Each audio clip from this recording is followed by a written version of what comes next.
Let us suppose that you have to set some diamonds. We won't use the word cubic zirconia in this respect.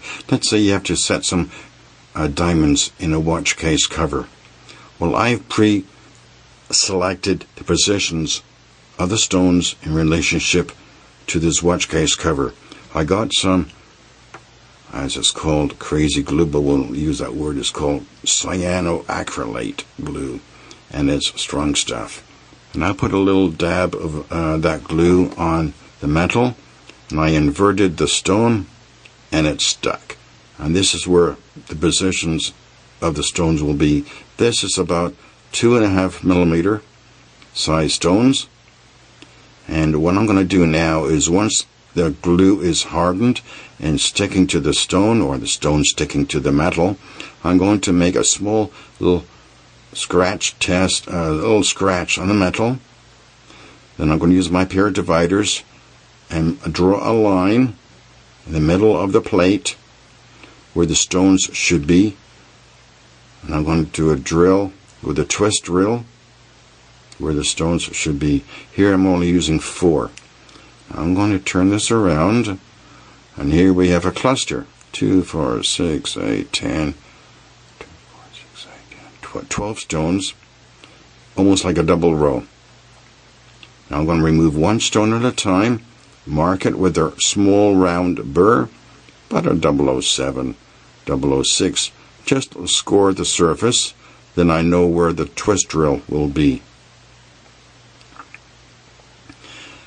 And what I'm going to do in here is put one stone towards the corner, the other one over there, and figure out where the center line is using my dividers. That will be for one of these 3 stones. Then I can position the stones depending on where those anchor stones are. And here, turning it around, here's 5 stones. This is about a 2 millimeter. Center stone, center of the area, corner anchor stone, and put one more in the middle. All this was done by eyesight. If you want to use the dividers and the millimeter gauge, go right ahead. And you should see that the stones are almost in line, except for this guy down here, because I positioned it a bit lower than normal. All these stones are in a row. Here's a better one. All these stones are in a row. And we'll turn this around. All in a row. So I'm putting the table down onto the metal. It binds it very securely. I could drop this on the floor, and none of the stones will fall off, because this crazy glue is strong stuff.